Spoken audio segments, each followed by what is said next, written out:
me see He it. ain't done yet. How many strands? You counting the strands We've too? been sitting, how long am I sitting? How many? I've got like 2 done while he's been doing 1. So you sit down in the boat and was doing this the other day. Oh, okay. All right. Christian, look at me. Hey, you know how they... I like, oh God, I'm going to have to screw with him. Into these tabs right here? Have the little tear. Oh, Don't tell me he's cutting that off. God. And he got me over just stuffing skirt in. I'm like, this'll work. That don't matter. He'll beat my ass though, so I guess it'll matter. That's big country right there. He's big. Yeah. Big country. Yeah. I showed Dylan. Dylan's like 22. I said, would you listen to this guy? He goes, yeah, for an hour. Oh, Easy. Me? He's got stories. He got a bunch of stories. I'll leave this mic over here. You listen to me? That's yeah. I don't know why. I'm just a little, right there. I don't know dude, why. I'm just a little dumbass, okay? Or big dumbass. Don't get it twisted. I'm just out here doing dumb shit. I was filming with Shannon Abbott, and I just met him at the boat ramp, and I saw he had an RV, and I got one. I'm like, I'll approach this guy. He goes, yeah, you'll hop on. And he used to meet a guy before. We got along well, but then we go to Mississippi. He goes, that's my boy Donavan over here. Let's hang out with him for a while. And I heard this nice southern drawl, lightheartedness, fun. Hey, women up here love it. They love us. And up your here. wife hates that. She don't care. She thinks that's funny or crap. She knows I ain't gonna touch them. But no. So y'all talking business. I just want to fish. So was you? I might go Christian. Well, that's why I'm bringing the camera over here. I just want to catch them. Y'all over my head. Michael's in another realm. Okay, Christian's particular. Michael's in another realm, and then you got, me that just don't care. I'm just out here to be out here, I guess. I don't know. But you caught him yesterday, son. I caught him yesterday pretty good. Christian really caught him yesterday. That's gonna be the star right there. Yeah. Look at him, That's Mr. the star. Particular. Yeah. He's just quiet. He's Look at he's particular. He's precise. Look at him. He's been working on that one. God gave you 2 ears. Literally 30 minutes. And 1 mouth. So. Listen, I picked to use my mouth, okay? I will run it. The good Lord knows I mean well, though, okay? He takes care of it. He knows. He made me, he's like, I ain't gonna be hail. So, Shannon Abbott, you were at Mississippi River, right? Yeah. Did you film during the days? Like competition? Yeah. On the big bass he got too. I seen you. I'm pretty sure y'all are up the river in a little creek. Yeah. I come running by y'all back in there. Actually, that creek that y'all were in, I caught a 4. And You got made over, Christian. That was you. And I've got was enough. 2 or 3. Of course. I can't remember if it was our first creek of the day or second creek of the day, because one time we were on the east side, the other time we were in a creek on the west side, briefly. East side. Look at him. We hung out there for a long time. Yeah, so... And he had to work it. He has to work those creeks hard. So I kind of had it, I felt like I had it kind of dialed in, like as far as, like I only had like, a lot of people were going there and fishing the whole creek. Yeah. But there was only like little bitty, like, honestly, it was where a cypress tree would be half in the water and half out of the water. So like it was like a hard spot, I guess. And like you could flip right up there at the base of that tree. Like it couldn't be like a cypress tree out, like off the bank. Like it had to be like half bank, half, I don't know. It was kind of weird. But there was one place that I could pull up every time and catch one. Like it was pretty. I heard other guys, they just parked in the same area and had to work it like crazy. At the Mississippi River? I know Big. the Big Bigby was nuts, dude. The Bigsby was very interesting. I'm honestly surprised I kept a little unit. Honestly. Like, that's real. So, like, when you went in the mouth in pockets, you'd have to shove your boat across them sometimes. Mm-hmm. And you can run them, but you never know what's there. Didn't John Cox get stuck on one and someone found him? He was like, I deserve to be here. I pulled a kid out. I'm in practice. Yeah, I'm in practice, and I go in this little slough, and on the way in the slough, this is funny. There's some locals over here on the left, and they're swimming. So I'm sitting there, and I'm being LL Cool J, whatever. I sit down, flip up the deuces, and all of a sudden the boat goes, woo, and it mine stops. So there's no option at this point. You're just full go. So I gun it, I slide across it, get back in. There's a bay to your left, and I start into the bay. And when I start in, the boat like picks up and like tries to roll, and I slam it in reverse and I yank it off. So I'm like, okay, I'm just going around back in this slough. And I get back in there and I watch this kid come in behind me and turns and goes up in there. And I'm like, there's no way he's getting in there. So I'm fishing. Well, I run out of water, of course. I'm back in there. It's so shallow, you can't do nothing. Yeah. And I hear him back there absolutely raising hell. Just, woo, woo. It sounded like Simba out there. Like, I mean, water's flying. I'm like, man, I knew you couldn't get back in there. So when I get to him, I'm like, are you stuck? He's like, nah. So I was like, well, I'll sit here till you get out. Well, 10 minutes me sitting there, he's like, I think I'm stuck. So I ended up standing on the front of my boat with a rope, picking like the back of his boat up, him jumping on the nose of it, and my trolleymere wide open backwards. And we like worked it out of there. We got his trolleymere where he could like turn it and like break loose to the bottom. But now he was hit. It was getting dark. Like he was done. Ever since then, me and him have been buddies. I seen him everywhere. That's wild. Wild. That was a wild little place. I watched a dude hit a cypress tree on the last day of the tournament. He run out in like a cypress tree field, and I'm like, how didn't he hit nothing? About that time he sat down, and he's just like, whew. You know, we hear about our stories. What was like Keith O'Shea and John Cox? Oh, people that ain't got a crap, they'll just get a new boat. Like, could you imagine getting a new boat every year? Because I'm rough on mine as it is. Yeah. If I knew I was getting a new one, I'd send it anywhere. I think it was Mike Corbusley. He was telling me about John Cox trying out like boats. What's that boat he's fishing? He's in a. Is he in a Vexus now? Vexus. Yeah. So he was trying to like figure out which one go like the shallowest. Yeah. And like every boat was like had scratches on it because he was trying to test them out. You got to cool that thing down some. My little fingers get hot. I'm just kidding. Go on. To those viewers on YouTube, welcome to prepping for a fishing tournament. Oh yeah. Small talk, helping each other out, burning fingers. A little crap talking, you know. It's all good and fun. But there's always a fishing story at every stinking tournament. Oh, dude, there's a fishing story everywhere. Like, I love the Matt Robertson one, wrapping his boat in electrical tape. If you want a fishing story, you can go talk to the woo. God. That's what Where's he at? He's got the That's most why I fishing can't. stories. God. more stories. Listen. He told me about the crazy stories. So he got to fish on the Bass USA team and go to Spain and fish. And he was talking about them shipping a boat out there and everything. And it was literally like crazy. He said they carp fish with 30-foot rods. It's wild. Wild. But, I don't know. I mean, that should be. Kind of spoke weird. That's why my best fishing stories, I think, as far as tearing stuff up, is definitely college. We tore so much crap up in college, dude.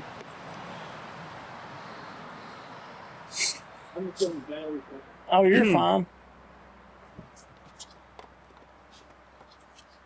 Where is Luke? Well, he's in there. I think he's cooling off. I think he's hot. He's watching TV. He's on the tsunami coverage, son. He's about the tsunami. Well, I wanted to know what happened. I can't find No tsunami hit, okay? There was some dude out trying to surf the tsunami. They filmed him. He went viral. They all hate him. I understand the surfer, you know. I ain't gonna lie to y'all. When the big flood happened in Tennessee, we went fishing the next 2 days. That affected you, didn't it? Hey, dude, it didn't get us. Holston, they bit for the next 2 days. It was cloudy. We caught 50 to 60 a day both days. And somebody posted fishing pictures on Facebook from around our house, and everybody got on our comment and called them piece of shit and all this stuff. Please tell me you're tying an FG. No. Do what? No. Oh my God. Yeah, he's gonna have to learn. I'm not going to offer to tie your FG up here, but I would if you wanted me to. You would fall in love with the knot. Just tie Alberto. I like an Alberta when in a hurry. Works fine with me. The tinking through the guides is what gets me. I don't like it. Every now and then it kind of gets like, Tink, tink, tink, tink. it gets messed up. Yeah. That's okay. Christian, it takes you 10 seconds to put a skirt tab in that thing. Shit. 30 seconds. So, I do have a question. I've been talking about this for a long time. You know bass, how they learn a bait. You know how we have Alcohol Anonymous? Do you think they have, like, I don't know, Bait Anonymous for bass? I know they have Minnow Anonymous. Like, they literally, like, every time a new minnow comes out, they just slap it up there. And they're like, okay, boys, we're not biting this no more. It's over. If this minnow's shaped like this, we're not biting it. If it's got little wings out on the side, you know it's fake. You know? I think of wild women. Well, I think of, It's... What's wild women got to do with it? you know, they're on to the next big They're thing. on to the next one. I mean, they're on to the next one. It's on to the next big thing. I told Kevin fishing at this That's level like is... wild women. That's They what are. doing. I mean, fishing at this level is like fishing. It's like your ex-wife. Like, I said this the other day. When you first meet her, you're in love, you know. Like, that's her. I'm marrying her. I love it. And then by the end of the show, you're divorced. She's took mostly everything you have, more than half. You know, you look back on it, you're like, why did I do that? You knew getting into it was crazy. But I done it anyway. But it was fun while it was going down. You know. So Like that 6-pounder you broke off. yeah. He watched that on scope. He said, was it that big one on the screen? I said, it was that big one on the screen. It was a tank on the screen. He caught a couple big ones there the other day. Everybody was fishing there. There were so many locals even. Or local sitting there. I thought the one guy was Dylan's twin.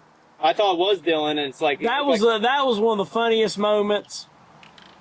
He thought it was a kid he's going to film, and he starts filming him, and that kid looks back and same sees motor, same body build, same hair coming out of The the dude's hat. like So I'm looking at him. It's got to be him. the dude looked at him like he had 4 eyes. He was like looking at him like, what the hell's he doing? He's like, are you filming me? And we started laughing. God, it was great. That's hilarious. Awkward moments. Talk about the size hook you're throwing. Wild women. That's why my nickname from college is Kip, number two. Kipper. Kipper. And one of Size my buddies two was is just the hammered deal. drunk, and he said, "You look like Kip from Napoleon Dynamite." For some reason, it stuck. Kipper. And I have 2 personalities, like that Yeah. goofiness that you saw Yeah. right there. That's Kip. And then people come up with Kipper, Slipper, Lipper, whatever southern version you want to come up with, Donovan. So my best friend is Landon. We call him Skipper. Or Scooter. How did he get that name? They called him out at Watson's when he used to work there. Skipper. And as his name, he just is stuck. So there was this old man coming at Watson's, he called him Scooter. And he'd get mad as hell. So that old man looked at him and was like, how you doing today, Scooter? He said, about as good as you, Eddie. He said, well, my name ain't Eddie. He said, my damn name ain't Scooter. That's hilarious. It's an endearing term, because when people learn that and learn who I am, Kipper, yeah. they don't say Kevin. They say, what's up, Kip? Oh, you screwed. Should never told us that. It's endearing, dude. But when I do something dumb, Yeah, that comes out too. It's like, Kip, you're a goofball, man. that's funny. How many rods you got tomorrow, Christian? 3. Hi. My favorite, though, I feel like I didn't put that many. there's this one girl Yeah, that'd be hard. Just put away. that would have a really good... There's 3 North Carolina accents. Yeah. The Western, Central, and Eastern. Okay. And they're that pretty a easy half to or pick up 3X? there on when you live there for a little bit. Yeah. But then you learn that there's subsets of that in towns. Really? Certain towns in North Carolina, especially one called... It's spelled Whiteville, but down there it's Wattville. Wobble. Wattville. This Wow. one girl, she went to college with me, and we hung out a little Wow. bit, and then she's like, this is exactly how she would talk. She would say Kip with 2 syllables. Kip. Kip. Hey, Kip, I need to get it together. I feel like that's a good name for a drink. For what? For a drink. Like, it's Kip. Kip. Kip. Kip. Kip. Bass are like wild women. short, boy. What's going to win it this week, you think? Oh, is that too short? Well, I No, think that's good. Corey Johnson's going to win Sometimes I don't even do 25 that. a I still day. catch them. think and you're gonna win. change. Shit. You think so? Yeah. A miracle. Listen, everything had to go right. This is a tough That's fish perfect. week. It ain't tough. It just I never found no big ones. I found one big one, but I had 20 pounds, but I had one almost 6. So. And people don't understand, kind of like, I mean, it's an individual sport. Your mental game has to be on. Your decision making is what makes the Bass Pro. And then everybody else knows how to read graphs or reel in and keep fish on and tie knots, but making the right decision. And the stars do align with the conditions and your style. Yes. Oh, 100%. I mean, dude, like, you don't realize that fishing, and you probably ask these two the same thing, some of the most important times of the day is the last hour. Yeah, don't give up. Like, Fish the last hour. So the other day on the, which I didn't do good on the Upper Chesapeake, but the last hour of the day, I had 11 pounds. That's it, needle. No, I have no idea. I ain't touched it. Did you lose your needle? I did. You need to quit doing drugs. It's not cool. You don't need no needle. I mean, Micheal asked for like You need to quit shooting needles up. and syringes, and I was like, that woman probably Michael, thinks. what's wrong with you, son? That's how it starts. You ask for needles and syringes, and then next thing you know, well, I'm just saying, that's how it starts. And then you're selling your company because you got to buy drugs, and then it's bad. I quickly said, yeah, we're using them for bass. Or meth, 100% meth. That's the answer. We got a lot of meth. We can't find the meth pipes. Where you buy those at? Yeah, we just cracked that. Good Lord. Can't take us nowhere. No. Can't take us nowhere.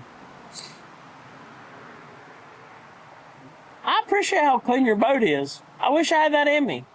I don't. Dude, this is dirty. God, I'd hate to You see can keep clean it. then. I'm like kind of OCD a little bit. I mean, I can tell. Every fisherman is a little bit. A little bit. Super weird. I'm OCD when I can't find something, but dirtiness don't bother me.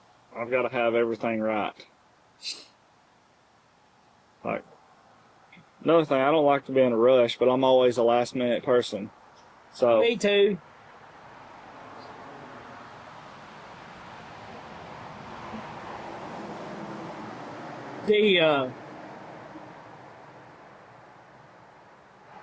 No, but the pro thing and what makes a difference is it is the decision making, but people don't understand how the decision making is. I mean, it's throughout the day, and then especially when you're doing good. This is a weird thing to say. When you're struggling, the day flies by. yes, when you're doing good, it just slows. As slow as it can be. You're like, can I go back to weigh in? I'm ready to weigh this. I'm ready to weigh these fishing. Yeah, 100. Can we end this right now? Because I know I'm doing good. Like, I don't even need to make another cast. It is, and I don't know how much y'all watch movies. You watch a lot of movies, Christian? Yeah, I can quote anything. So, in the movie 42 about Jackie Robinson, I love what the manager tells him about watching them pitches come in slow. Yeah. Because that's a thing, like. Because when you're struggling, it's a downward spiral, and it's quick. I mean, and you know you're struggling, you don't really know how to get out of it, but one moment can change it. I mean, just one something positive, and you go, okay, we got this. But, you can't just let your head get out of it. Like, and this goes back to, like, fish the last minute. So, me and my buddy was fishing a tournament back at home, and it's like a 10-minute run, and I'm Yeah. like, listen, there's one more piece of structure I need to fish. Like, he's like, we got to go. So I'm literally like, I know I've got less than a minute to catch this fish. Yeah. Well, I throw down there and it bites. It's 4-pounder. No, I mean, I'm reeling it in, and I'm like, We got to go. get everything ready. We got to go. And I made it in, I mean, literally right on time. So it just tells you, you never know when your last bite's going to get, and it could be the one that changes your whole Matters. tournament. Yeah, so I had something like that at a regional at Lewis Smith. The first day, if not leading it, I should have been close. Guys catch them on a glide bait, and I couldn't keep them hooked. First hour, I catch like 3. I had like 9 pounds, which don't sound like a lot, but then it was in the fall, dude. 10 a day made the final day cut. Like the top 10 cut or top 20, whatever they cut to, or 12.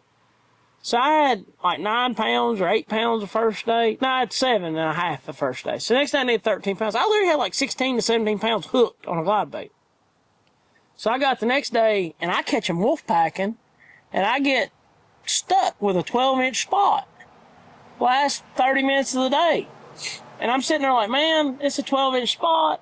I need like a 4-pounder. So why am I out here trying to wolf pack? Let's pick this glide bait up and go like, because I glide baited that morning. It just wasn't right. Like, it wasn't set up right. So last part of the day, I had a cool angler. We're fishing. You probably know him if I can remember his name. He fishes y'all's division, mountain division. Yeah, and we're fishing right beside the boat ramp. And he packs the boat up, and I said, let me know when we get to 3 minutes. He was like, okay. So he's like, we got 3 minutes before check-in. I'm less than a mile from ramp. I'm like, okay. I was like, let me know when we get to 2. Because I'm at this point where I'm like, man, if I just whack a 4-pounder and get to like 13 pounds, you know, we're cooking. We're done. And he's like, Dom, you got 2 minutes. And I literally said, one more cast. And I roll this glide bait out there, and I'm chopping it. And now it wasn't a 4-pounder. A 2.5 comes up, eats it. I set the hook, and I like ski this fish. And when I set the hook, I just start yelling, get the 12-incher, get the 12-incher, because she had a cool tag on. So he's like digging through the live well. I get this fish in, and he's got all 3 trebles in the side of his face. And I just reach down, get a pair of scissors, and just cut the line, just throw the fish in the live well, pull the 12-incher out, chuck him back, run in, and it was like I had to use when it rolls over to a minute, like it was past, you know what I mean? Like how it rolls. I was like 10 seconds from being late. Yeah. Get there, pull up, stop on the bank, pull down. You have your graph in seconds, too. Yeah. Oh, yeah, I got him in seconds. That matters, yeah. 100%. So, I pull his fish out, and I start unhooking him. And the dude besides like, you didn't unhook that fish? And I'm like, no. I'm like, man. It's like, I didn't have time. My counter's like, by far the coolest thing I ever seen. Now, I didn't make the cut, but I missed the cut like 3 spots, and it was like a $300 or $400 bass. So it mattered. Like, them last second decisions matter. Well, it is a lot about decisions. It is. And the last hour is the most important. I really believe that. The last hour of the tournament, especially when you're close, but you're not quite there, it's important. Because, I mean, it can make or break you. We the other day struggled at home, and we made the worst decision in the last hour of the tournament. We got our tails beat, and it was because, I mean, we went to fish. We knew wasn't big ones, but we just needed some bites instead of just staying around big ones.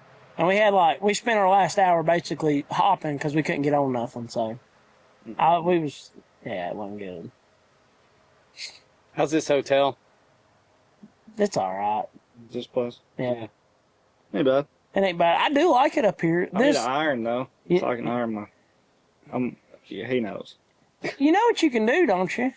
Put it in the shower. Turn on steam. I need to wash my clothes, because... Well, you got 2 days left, son, or 3. Possibly 3. You're fine. You just listen.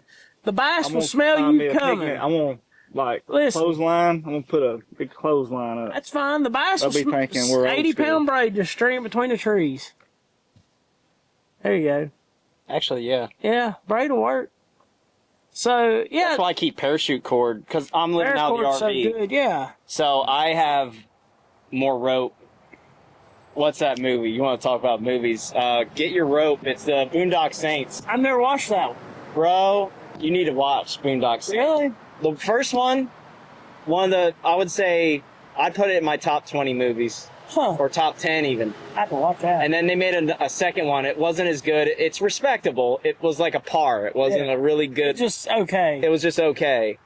But Boondock Saints, they're like vigilantes that go hunt people down. And the one guy, they're getting all these guns.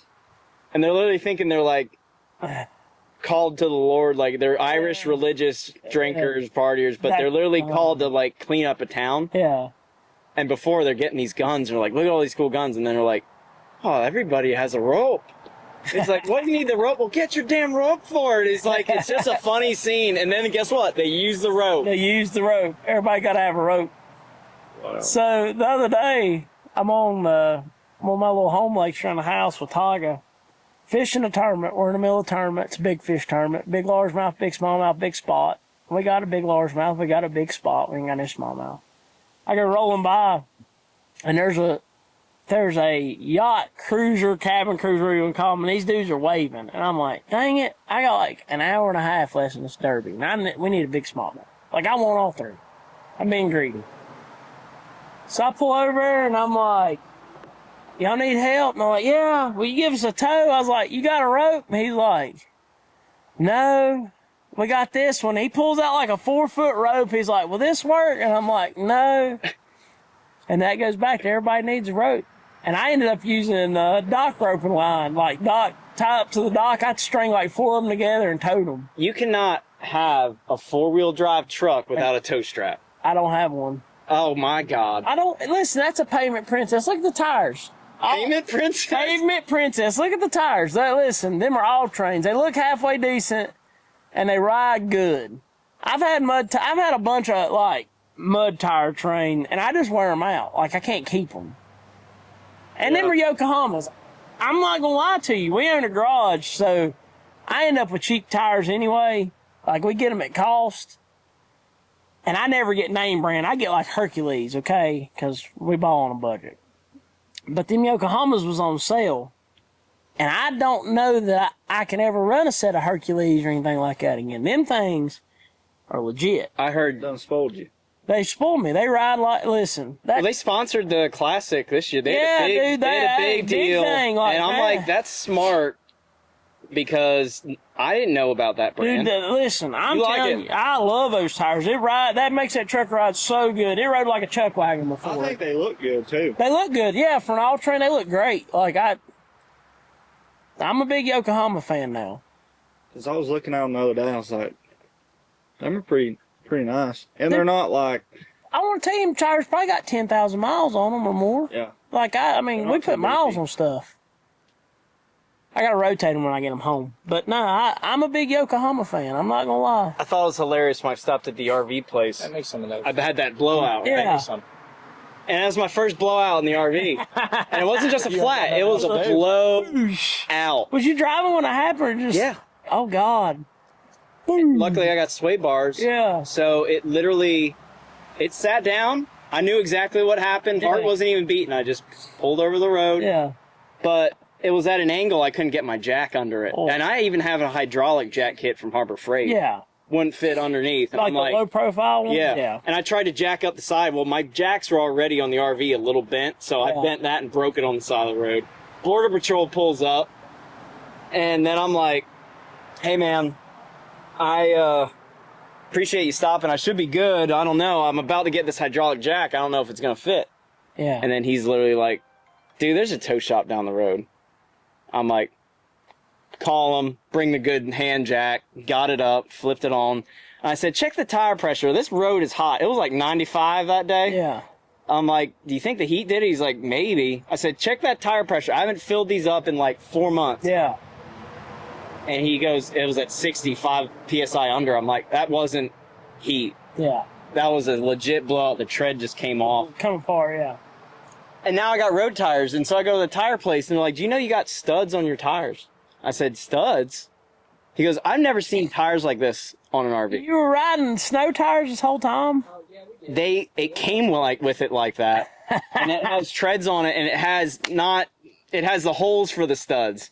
So all the guys were like, what are you doing, four-wheeling this thing? And I'm like, no. Jumping sand dunes. And then he was trying to buy me the same tire. I'm like, dude, I want the tire that's found everywhere. That's good, yeah. And found everywhere, so when I get a flat, it's not hard. And then literally he goes, oh, I got you that. And the guy would haul logs this big. And he's like, that's the tire I'm putting on. You're going from 8-ply to 10-ply. Yeah. A little less weight, like 60 pounds. And I'm like, put it on. Great, yeah. And now I don't have... They're going to be a lot better on gas mileage. They ride good, probably. Well, yeah. Yeah. It just looks good out there. But the blowout was... I wasn't scared or heart racing, but it was... I'm glad I have sway bars. Oh, yeah. That's crazy. A blowout. It's a single axle RV. That's what always scared me about it. Was it the back or the front? It's single axle. There's only one tire on each side, dude. Oh, okay. Okay, that makes sense. So it was on my passenger side, Yeah. and I just pulled off the road, and I was getting that side. And if I didn't have that guy stop or cell phone reception, I would have had to pull on the other side of the road on the rim. And they're aluminum rims. They weren't chewed up at all. Huh. A little bit. The bead saved it, didn't it? Maybe. Yeah. But now I got new tires. Well, good. See, I had to get new tires on my boat. I don't even know what them are. There's something. That's one of them off-brand. See, good. See. Because you're going to get a flat. It's You're only going to get a flat. You're going to get nails in them. You're going to have to plug them. I carry a 4-jack in my truck. Like a little one. I got one too. Yeah. That's the way I to got do a 4-jack, it. Yeah. impact. I ain't got no impact. I put the deck system in my back because I'm living out of the RV right now. I want a So deck I system. got for the my deck truck. and I just have full of drawers and I can fix, I have the same thing. 90% of stuff. You like your deck system? Yeah. I'll have to I get got the one. leer thing on top too, but I don't really use it like the pull Yeah. down. Yeah. Oh, really? So I got it. That's a funny story. That camper top. I got it in my crawl on a camper top. Like I said, my wife and them own a garage, and you know when you own a garage and a car lot, you know somebody for everything, because that's part of the community. And a buddy of my phone calls. He's like, "Man, I got this silly camper top I can't sell, and it's white. Da da da da da." No crap. He brought it down there. They set it on my truck to see if it fit. It was like $500. Stole that thing. Yeah. Yeah. The But one that I'm going to get, the only reason I love... It looks good on your truck too. I mean, it's not, Yeah. They make an inflatable one, and I like it for mine because I like that my window goes all the way down, and it's kind of nice when you're driving as much as I am. Yeah. And it has a hard cover, so I'm like... The inflatable one, it's called Flated. You can stand on it. It's like a paddleboard Are you serious? material. So you can literally stand on the thing and think, I could roll it up and throw it in the RV when I don't need a cap. Yeah. I'm like, that actually might help a lot. Yes. That's funny. Chris, you ever been on one of them inflatable paddleboards? I bought one for photography. They're legit. That's too short. Because if I'm like in your boat that's and let's good. say we're in a cool cove Should and be we don't good. want to take two boats You out, just need it out enough to get over the just float zebra out and mussels. blow up. It blows up in like 10 minutes. yeah, it's cool. Do you have an Is electric that too short? pump? No. That's borderline. If I'm heaving it and working out on it, you can blow it up in 5 minutes, but I'm sweating. Seriously. I would say 10 minutes just casually blowing it up with that big tall air So pump. you got a measuring Yes. tape. You So- measure. And I got the it. bass fishing one that has a seat that you strap on it What so you can brand lean is it? back. It's called My Boat. Oh, okay. I saw guys at a campground had it, so it sold me on it. So my wife has it's a bot board. Can you see your? And on Sundays, when this boat becomes a pontoon boat, when we're all the issue swimming, of mine. I end up pumping that stupid thing up in the heat. And I've been threatening for 2 years to get a damn electric pump. I still ain't got the electric pump. Just get a 12-volt, There's the plug it man. up. No, that's what I've been saying. But you keep forgetting. I keep forgetting. I just pump it up. We got a lily pad, too. Woo, what you doing over there, son? Nothing, just checking these guys. They even wasted all that nice line. I could have landed on my reel. You can have it if you want it. Well, I can't get it straightened out. I'll make you some, Woo. You get Christian to make them, they're better. Christian, watch him. It takes him 10 minutes to put one skirt strand in them things. Anything on that? I have one done by the time he puts 6 strands in This it. right here. Wow. Hey, on this. About it. What's right here? Work on it. That'll work. Tried it. What? Didn't get 'em Hey, you either. got that hook? Like this. You got that hook you need? Oh, you just cut it. Bottom. Look, I done got me one, Bo. Look at you. That'll work. No lie. That's perfect. You got to throw it out Shaw. I had a couple more of them. That's just like kicking the heel. So look, Nash. Throw it out there and let it He's sit. like this right here. See how it's not straight? Kind of. Nash would be like this. Yeah, them fish don't care. Oh, They're not. You throw that thing up I swear that's that's gonna work though. Ain't it? that's gonna work. It'd be great. Just cut them up. So he's even going as far as cutting off The the end. Poor It's Nash. a little different. And then I'm gonna be out there with that big fuzzball just whacking them. Just And off 15, 20 feet. I was going to go down that side.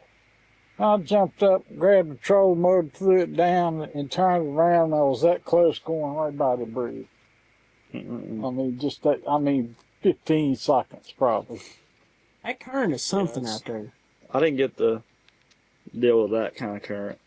It's more like, He's in waves, Woo. yeah, it's He's you're bobbing. just dealing with waves. Bobbing. You're bobbing. Bobbing. You're like that guy on Castaway. We're out there looking for Wilson. Wilson! I told Harley when my boat broke down, I got stranded on one of them islands out there. I was gonna be sitting out there going, Phoenix! Yeah. Did you ever see It's Always Sunny in Philly? I never watched that neither. I've seen it. No. They made a brief cameo. They go to the Jersey Shore and they just show how trashy it is. Yeah, that's funny. But the best part is Joe Pesci is in it now. Yeah. He's been in that show for like 15 years. Yeah. And You been around a literally, few of them, hadn't you, Will? Watch out, The Big one Don episode of will Jersey tell you a Shore. lie. Yeah. he's like, Frank, what is that? His name's Frank in the Yeah. show. He's like, this is rum soaked in ham. He's like, rum ham. He's like, eating your drinks out is genius. Well, they lose it and they're floating out in the ocean. Yeah. And instead of yelling Wilson, they're like, rum ham. Rum ham. We call this boat RB Sancha. That's the name of my bass, but it means side chick in Spanish. Sancho. Sancha. And slow. Sancho is the male. Yeah, what's the name of the boats, gents? What kind of boats? Did you Your name boat? Did you not name your boat? Gina. Gina? Gina. Why? I don't Don't know. She's my baby. You? I ain't got a name for it. Come on now. You gotta name it someday. So when I totaled my first Phoenix, looked about just like this. I had one stripe different. We named her Gray with an E. And then we usually do a superhero name. Like my buddy's got his boat's named Carnage, and then he had the Dark Knight. We're gonna name Christian's the Dirty Bird because it's exact opposite. It's kind of ironic. It's Dirty Bird? The Dirty Bird. Look at it. The Dirty Bird. yeah, I'm surprised those tires aren't polished, man. You gotta get some tire weight on Trailer, there. you got a little white on your trailer fender. Little bird shit. We was literally changing my brakes the last minute before I came here. We're going to get you some tire acid. Over here. Just some tire acid. It'll take it right off. Some wheel acid. Boo-hoo. A little rust, a little brake dust. So, dude, I'm telling you, when you get home and go buy you some wheel acid from the auto store. It's literally acid for cleaning wheels and spray it on there. Scrub brush. And just spray it off and it's gone. I love Trailer Park Boys, so I named my boat Way She Goes. Way she goes. Because if you have a good day, way she goes. If you have a bad day, way she goes, boys. That's funny. Yeah. Next term when I saw her, and I said, what the hell?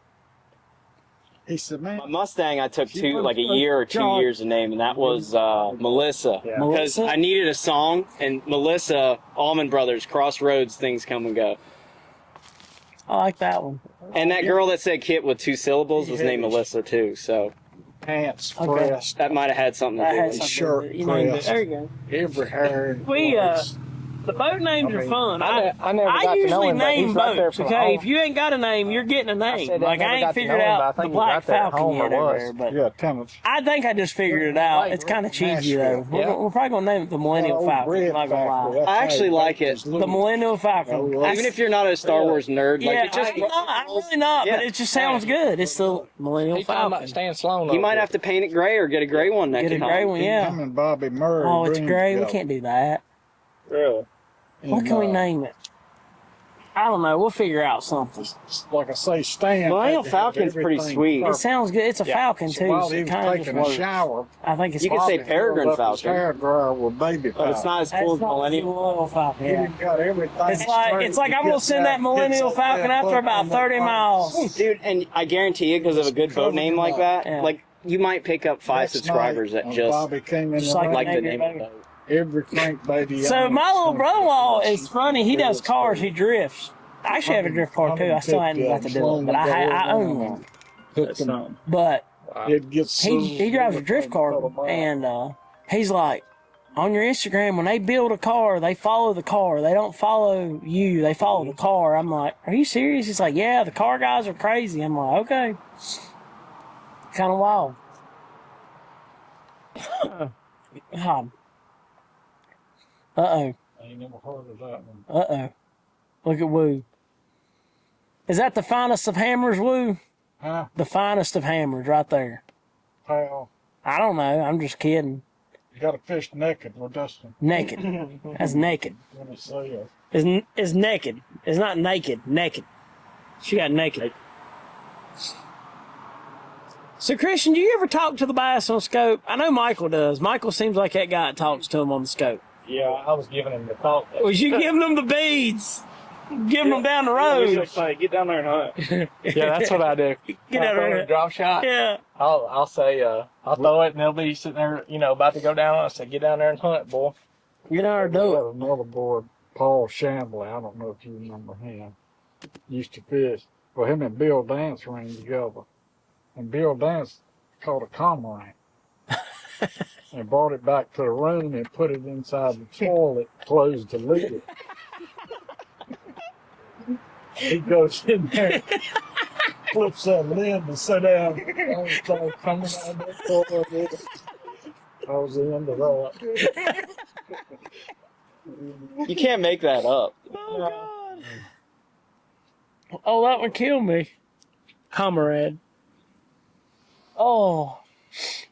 So we pulled up on a lighthouse out in Lake St. Clair, and I was with a buddy of mine and his daughter. And she was like 19, and we're out there fishing, and we roll up on this lighthouse, and she stands up, she grabs that drop shot, and she's going to throw it out there. Well, I ain't even got the trolling motor down. She fires it. Well, I'm comrade sitting on the lighthouse, took off. Well, I mean, it's like the next second, she's laid back, and she's like, I got him. And I'm like, because it's 25 foot deeper. There's no way a drop shot made it to the bottom. I'm like, did he just eat it off the surface? And I look at her rod, and then I look at her line, and I follow that braid. And that sucker's flying. So when that comrade will lift off her, he just flew right into the line, and she just bowed up on him. She thought it was a fish. She got him reached down. And he went out there and just crashed like a plane. We reeled him in and unhooked him. That was good. I mean, she's like, I got him. I'm like, damn, he must eat it off the surface with that 3/8 ounce drop shot weight. Like, how did he get it that quick? But Tell him that story about that bug. what bug? Oh. What happened to you? Oh, I was trying to tell you that the other day. So I was laying in bed. We were We was rooming up there together. at second We had to sleep out. and there's mosquitoes everywhere. Bugs, everything. And we were all like trying to, we'd walk in the door and be like, close that door quick because them bugs get on Yeah. that light. And anyways, I was laying in the bed that night. All of a sudden, I heard, you know how you get a bug in here? You just Yeah. I went to swat at it. I thought it's gone. Oh, that thing was in my ear. Every 30 seconds, it would buzz. Oh. So what I did you swat my do? ear. I had to get up. I was beating my head against the wall trying to get it out. Did it ever I come couldn't out? help but to laugh. Oh my God. Oh, yeah, he's giggling. He's mad at me. And I'm thinking, like, this buzz is up in my ear. I'm like dying over here. I get my buddy up. He's like, what's wrong with you? I said, I've got a dang bug in my ear and I can't get it out. And so I'm researching strategies, what to do. Of course he's researching I get this bug. You should just pour some water down it, son. Flush He's it like, out. we got cooking oil. We can put that in there. Cooking oil. Yeah. We put that in there, and I could hear that bug take it. Swimming. Last breath. I mean, it was literally in my ear. So we're sitting there laying there, about to go to sleep, and he just starts flopping. Like I'm talking about, just going nuts. I'm like, what the heck is wrong with you, bro? I got something in my ear, dude. It was I just couldn't help but laugh. It was pretty funny. Now it's funny. He didn't think it was all that funny at that time. So, listen, this is what's funny about it. It's so I know there's bugs in my ear the whole tournament, I'm out there third day of practice with a bug in my ear. What you got to do? My wife But told me I get back home and I'm like, hey, I'm telling my wife, like, 3-foot copper. a bug flew in my ear. She's like, you're lying. I'm like, I forgot it's still in there. And so I just we're got like, one 3 days ago. she gets a baby syringe and gets some warm water, and she takes it and flushes it right out. I was like, yep. She flushed it out, like I said. Yeah, see, you just pour some water down it, son. It come right out. We didn't have nothing there, though. And I was like, Yeah, I had cooking oil, but no water. yeah, we tried I don't water. even take them back. We didn't have no Well, syringe. maybe. I'm trying to get me a spring. What do you want? I'm trying to get me a spring service yard. You gonna make that work? Nah, I'm going to try to see if they got a spring. If not, I'll zip tie 'em. Or rope. or rope, something. I'll use something. Put them somewhere where they won't blow out. Hell, I ain't taking my boat. Well, I ain't got to take it. We're good. I ain't taking the boat. Seems like you've already been checked. They don't. Yeah, if you've already been checked, they'll check your boat. They have no sense of humor either. Because when I showed up the other day and had my 412s on, I'm just glad you didn't have to go fight the parapole guy. I was going to fight the parapole rep, okay, or serviceman or whatever. I mean, me and him had words, but I was nice. I remained composed in the situation. Try not to be rude. You know, my mama taught me if you ain't got nothing nice to say, don't say nothing at all. Hey, woo. Michael. Woo.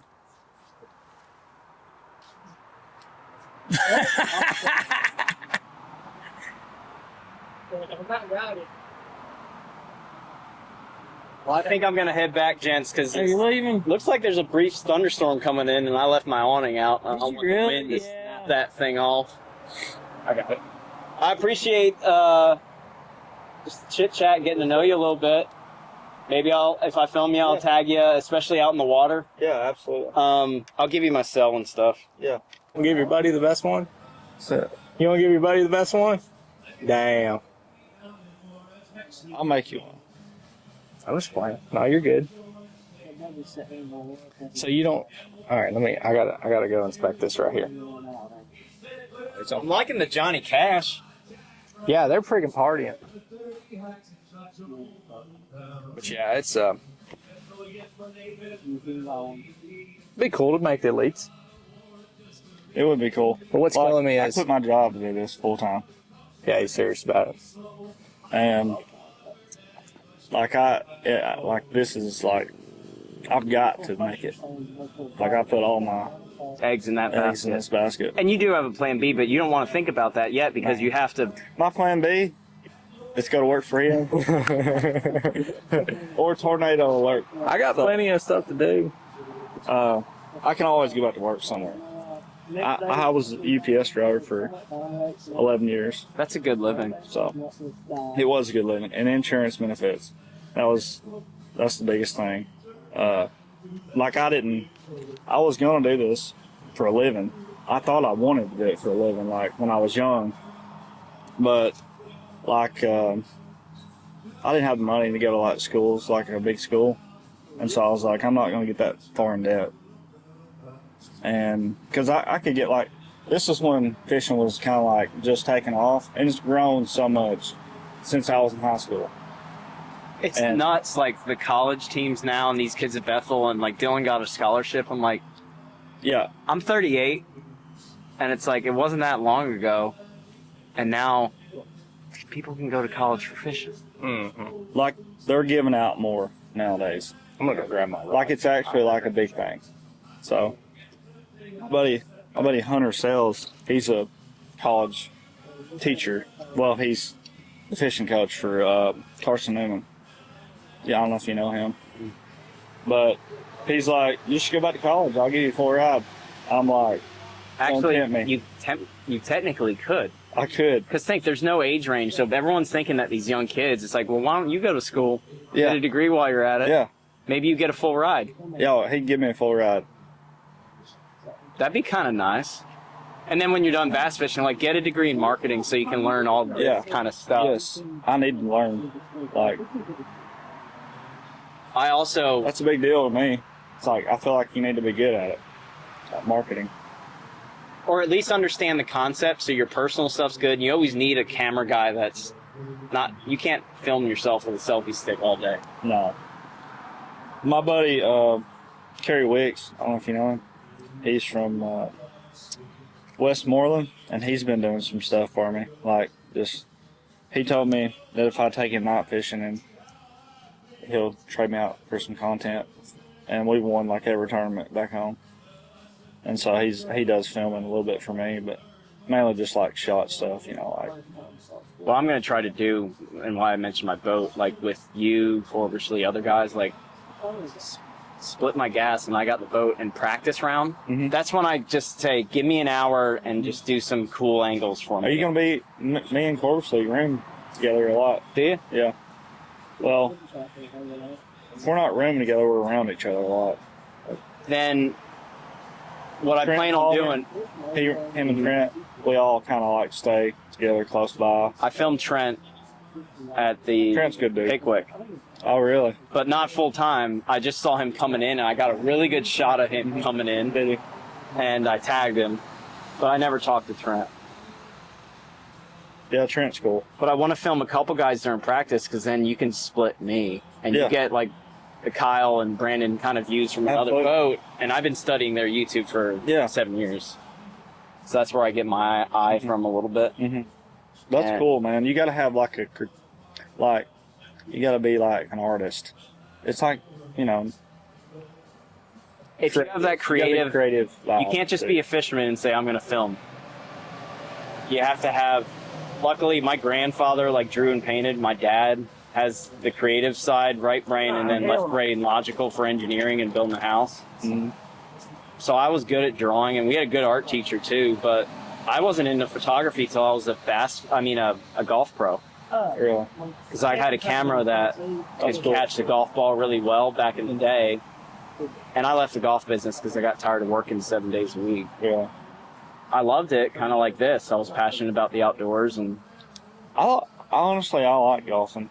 I golfed with my buddy Spencer Peters one time. Well, I've been like a couple times, but actually, like, we got serious that day, and it was fun. I enjoyed it, but it was like something different, you know. Like, I'm fishing all the time. I don't ever do anything else besides fish. 4 hours is a long round. 9 holes is easy. Being a pro, what I would do, and I got to work at all these country clubs that had great little bass ponds that no one ever fished. So I could just put in, Just hop in there. I could put a spinner bait in there and rip 30 bass in an hour, just Yeah. on the same spinner bait. That's wild. And I remember one time, it's like, I had my fishing pole in the golf cart. After I was teaching lessons, I would maybe throw a few casts in. And the one mom saw me, and she goes, there's fish out here? This is like a Jewish country club in New Jersey, right? Mm-hmm. I said, yeah, there's big ones in here, actually. She goes, my son would actually love that. And I taught him. He was like 8, Mm-hmm. yuppie boy from Jersey, but good kid. That's And I awesome. said, I'm going to hide my fishing rod in the woods. Let's do a playing lesson, quote unquote, Mm-hmm. and I'll go grab the rods. He caught his first fish, man. Dude, that's so cool. So I guide also. Do you? Yeah, so like, I quit my job to do this, but also it's like, you know, on the slow months, I'm just gonna guide because I have like, You might as well fish. and it's decent money, and I can teach people how to use their live scope and electronics, and you know, be better. And that's it's what I do when I'm not like, if I'm booking, like if I'm not fishing a tournament or something like this week, like I already had people messaging me and like, can I book something this week? And I'm like, I'm out of town. So when I get back, I'll have to do some guiding, and that kind of like is another way of revenue for me. So it helps out. I made And once pretty you good get money your doing name that, out didn't there, Mhm. yeah, it pays for your gas. See, the thing is, like Del Hollow is like a really good scoping lake. A lot of people know that a little bit, but you know, there's more people fishing on TVAs, and you know, it seems like Del Hollow and Center Hill and back at home, there are not many people. There's people coming there, but they're not like fishing a whole lot. Like, it's weird. Like, if I got it on TVA, I feel like I'd stay booked up more. But I'm doing like 2 trips a week, 2, 3. That's plenty. And it's enough to get by on, you know. Like, there was this one week I made $3,000. Like, it was a good week. But I was like, dang, if I can do this every week, that'd be really good. But And your fishing's only going to get better. yeah, I told that with some of these young kids because, like, right now, Dylan, he can work when he wants with his family or friend that's a contractor, but he's mostly focused on fishing. yeah, The other guy, Nico, he has a general contract job, like construction, and you can tell he can't do the social media, even though I know he can, because he's burned out. And it's like, I'd be burned out too. You swinging a hammer or whatever. It's hard to focus on your bass business and your brand. I felt like if I didn't choose work or fishing, I wasn't going to be as efficient. Like, if you just have one thing to focus on, I feel like you're more, makes you better. But it's a big risk because I have 3 kids and a wife, so It's risky as heck. it is risky. They need to eat. I need to eat. Does your wife work? She used to sell real estate, and she does. We own a flower shop too, so she does flower shop. She does flowers. She still does that a little bit, but A couple weddings will. yeah, she Hey, does good. a couple weddings a year, and then she does like Valentine's Day, Valentine's Day. 4th of July, stuff like that, just holiday stuff. Like people come in, they're like, "Hey, can you make this?" Because she's really good at it. She's really she's very creative doing flowers. So I was like, "You want to do it? Do it." And like she always wanted to do it, but we had 3 kids, and it was just so much for her to make flowers.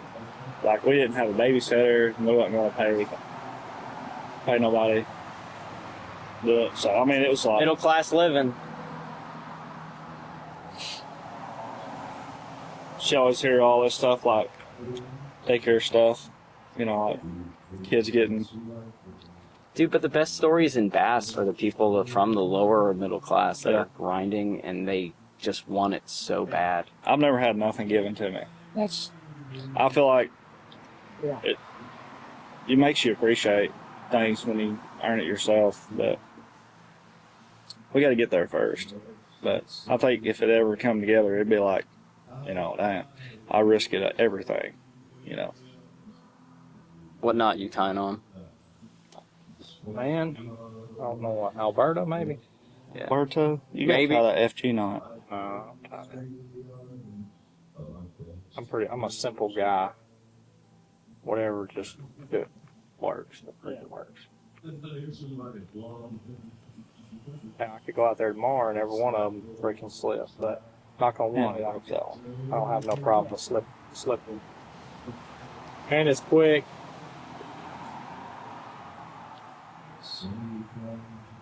Yeah, I usually tie that on for fly fishing.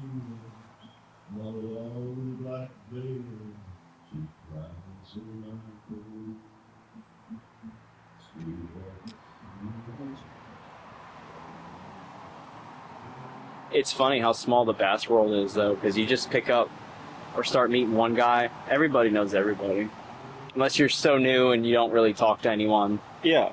Other than that, if you're a normal, pleasant person,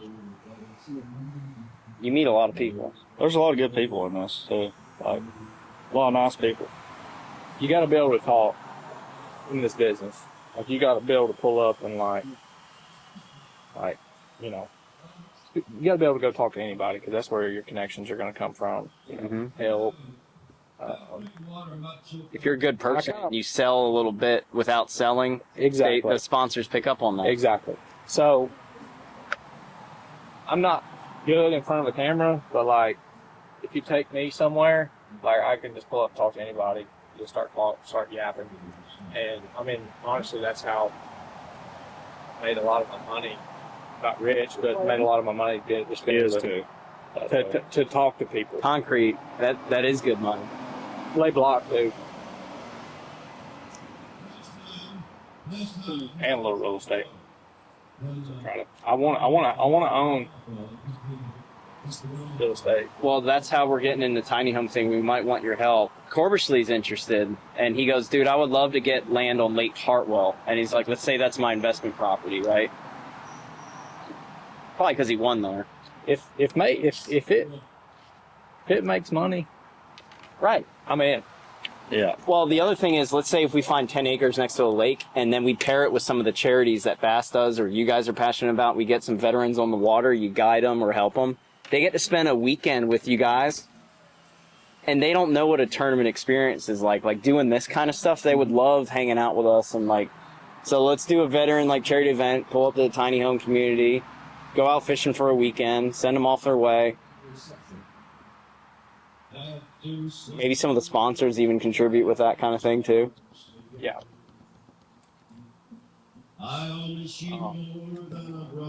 But we're going to do land flipping as well. So while I'm shopping for land, if there's a good property, we'll just buy it, lowball them on cash. And then if we don't want to build on it, we'll just resell it. Mm-hmm. Yeah. Real estate's the best thing you can get into. It's the best. It's the problem with it is long term. So you got to be able to put whatever, 50, 100, whatever it takes in and not see it. Right. But a lot of people don't understand it's still your money. Like, so. And they don't make any more land. So just say I buy that house right there.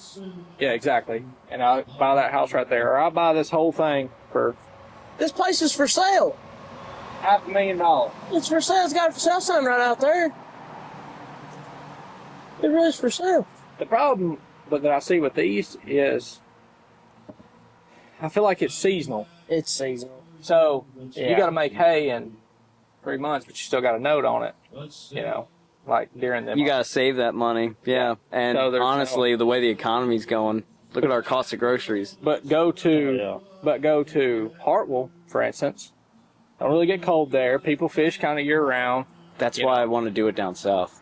That's the bet. Okeechobee would be great. Gunnersville. Now, I'm totally down if some of us want to get just one little home or little property up here, and then that's like a cabin type deal, and you rent that out, and then we use it only when we want to. I would not build a full-out community to live here full-time. That's what I want to do down south. Yeah. But if you put 20, just say you got to put 20% down, just say it costs $300 for whatever it is. A lot of people think that when they buy that piece of property, and they have to put that down payment down that they lost, you know, like, oh, you know. You did not lose that money. It just went up. You just basically put it, just say, in Apple stock, basically, you know, but it actually yields more than Apple stock. Because when you go to sell it in 20 years or whatever, somebody else has made your payment, you made money there. The property value has went up, so you made money there. And if you buy the right piece of property, you get monthly mailbox money coming back. So you just 3 ways one, but you only receive one of those avenues of revenue. You only receive the one that's mailbox money during that time. So it's kind of like putting your stock market or like money in a stock market. It's like it's better. It's better. They don't make more of it. No. Stock market's going to be the most shaky thing, I think, in the next couple of years, if not a couple months. Trump can't fix it. I've been playing with no one can fix it. I've been playing with crypto. That's worth playing with, but honestly, I'm kind of thinking a lot of people are going to take their money out of the stock market and put it in crypto. They will. What's that other one that helps the transactions overseas? XRP. XRP is where it's at. What'd I tell you? No, I've talked to many people, and I was in recruiting for 7 years and after being a golf pro. And I talk to a lot of business guys, and I talk about strategy and investment and stuff like that. And XRP is by far going to be better than crypto. Or it is technically crypto, isn't it? It's a utility stock. So, like, Bitcoin is from what I understand, is basically gold. Just buying gold, U.S. current, all that crap. Like, you got meme coins, you've got utility coins, which are XRP, Solano. There's a bunch. I got them on my phone. I own coins in every one of them, the utility ones. So, like, and it just went from $2.50 a coin. It went all the way up to like $3.66 a coin. But now it's back. It's hanging around that $3.11, $3. But it's up 50 cents from what it originally was like 3 weeks ago. But I think it's good to dabble in and make some money. But when the grid goes down, forget it. But like, yeah, exactly. But like when it's so, I don't know a lot about it. You know enough to dabble though. A dabble, yes. And I'm going to put some money into it and just let it ride because... XRP I'd let ride. 9 years ago, you could buy a Bitcoin, one Bitcoin, for 6 cents. Right. Today, I just looked at it this morning, 119,000. Mm-hmm. So... But we're a little late in the game. Yeah. That's the only thing. they're ranging XRP to be at 10,000 a coin in the next 5 years. It will, if especially. So they are pushing some kind of one world government-ish kind of things, and XRP is going to help that, and it helps trade, but it helps our small businesses trade and do revenue overseas. Yeah. So it makes total sense, actually, from a small business standpoint. It's like, we need XRP. It's something that people can actually use. And Bitcoin is not something that people use. Yeah. If that makes sense. It does. I remember the story of the guy buying a pizza with it back when it was worth nothing. Up here. And So I had a buddy. that's the first guy that made Bitcoin viral, though, because no one thought it was a tangible thing until he bought a pizza with it. Scissors. So basically, it's scissors. just currency. Scissors? Yeah. That's all it is. Technology. That's it. Like The new one. So, I had a buddy. His dad owed him like $2,500, and his dad said, "Here, I'll just pay you in I Bitcoin." like that little bag your wife Bitcoin picked was up like- for you. No. That $2,500 coming to like 3 Spray. Bitcoin, and he said, "No, I don't want none of that crap. I want my money." Well, today it'd be worth $360,000 for 3 Bitcoin. So, Kicking himself. yep. I mean, he probably is. The stories around the people But dumpster diving I'm just- too. So it's better than my money sitting in a bank account. It's kind of a risk to do it. Of course, everything's a risk. Even in a bank, it's not your money. They don't teach Yeah. you that in school. And I would rather shoot like Coinbase and all those things, man. They've got it on there to where, like, they have like basically like money market accounts and stuff like that, where you can put your money in that thing and draw like 4%, 5%, and just Coinbase or whatever. I know the advantages. I just feel like I don't have the time because you research it. You have to stay on it. I don't want to, and That's why I'm just going to put a certain amount in there. yeah, and that's your fun money. And you look at it in the Just- morning. Yeah, You might research YouTube at night about it. let it ride. Let it ride. Sell it when you want to sell it. Yeah. But real estate's my full-time goal. Basically, my other stuff is to live, and support my family. If I have some left over, I try to use it for to buy more property and stuff like that. That's what I try to do. The other thing I want to do is there's so many farmers right now that their kids don't want to take up the farm, so they're selling it cheap, or they don't even know if they're selling it yet, but you might be able to approach them once you network your way in and just owner finance the thing. Yeah. I actually have a rental property right now that's owner financed. I'm targeting Interest owner rates. finance, and we're also going to put it in a trust. And I also learned it helps to do a 501c3 in a trust, so government can't touch it. Yeah. But even better than a 501c3, because guess what? The government can still touch it. They can touch your house. It's legally in the mortgage document. They can grab it. Do you watch YouTube? Oh yeah. You watch There's a 508(a) is what I mean, though. It's literally like a 501c3 that says government can't touch it. Period. It's a 508(a) or something like that. And I just started researching it. I have some people in my partners with this tiny home thing. We're gonna try to do a land trust and a 508 or whatever that literally they can come knocking on your door. They don't advertise it because they don't want it advertised. They want control. So,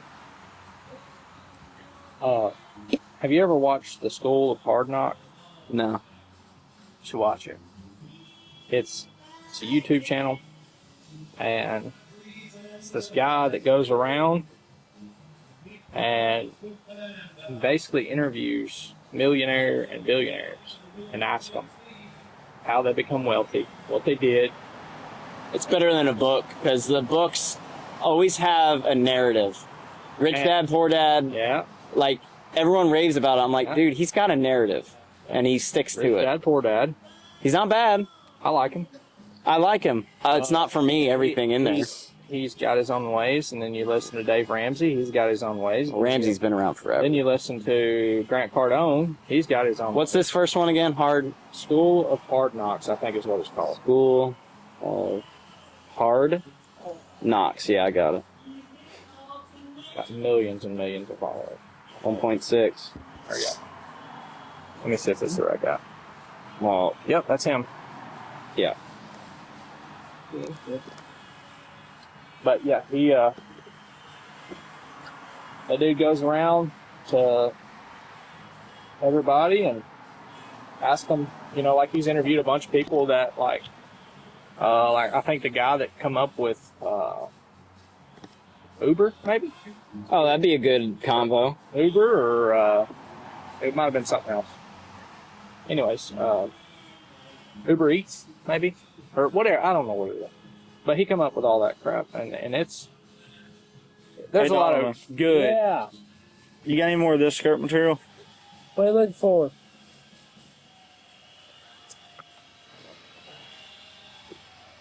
This color? Look here. I got it, bulls. We'll pull them out of there. Nice. Thank you, man. We're gonna run out of that skirt material. Quick. Yeah, I just started YouTube last week. Did you? Only because it's complementary to everything I'm doing. Yeah. And I'm also a freelancer for Blaze Digital Solutions, who took Scree camo from 100 startup, 100 grand a year. And I never heard of Scree, SKRE. Build them up to like $11 million in assessment last year. Oh, wow. So he focuses on outdoor brands, and I can help your sponsors make money. And I'm a freelancer that makes commission only if I sign a client up. Yeah. But now I'm starting to get a couple other brands that are going to pay me a little bit if I'm selling their stuff. Might as well get YouTube going. And I'm taking video like of you guys. Yeah. And I just uploaded like 58 shorts already in a week because I already had them made. Yeah, that's cool. You're doing it right because you need multiple different avenues of revenue. Correct. So if you get that going, YouTube.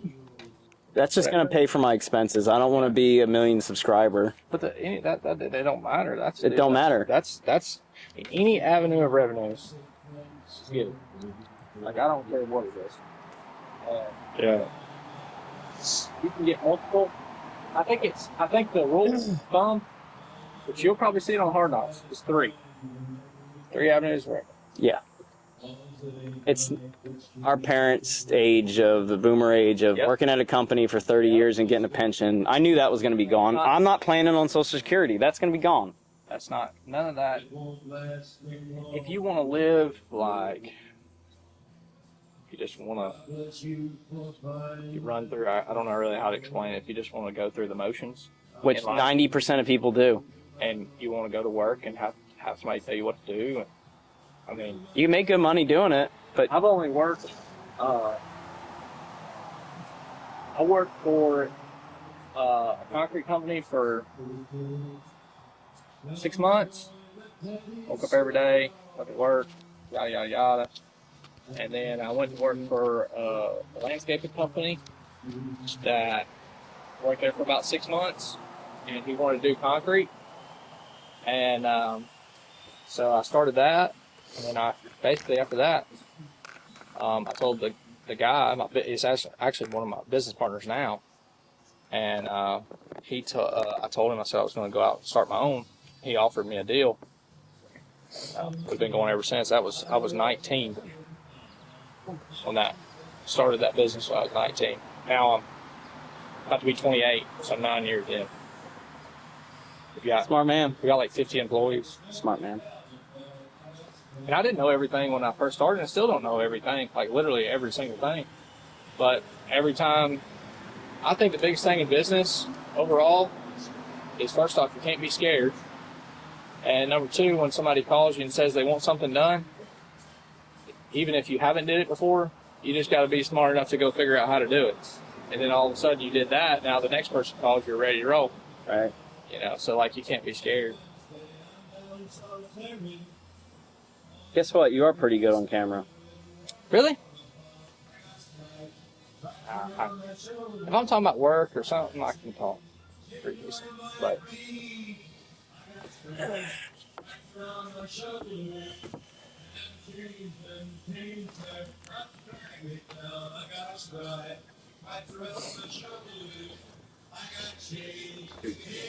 What's your name again, man? Micheal Stout. Nice meeting you. Hey, call me about that stuff.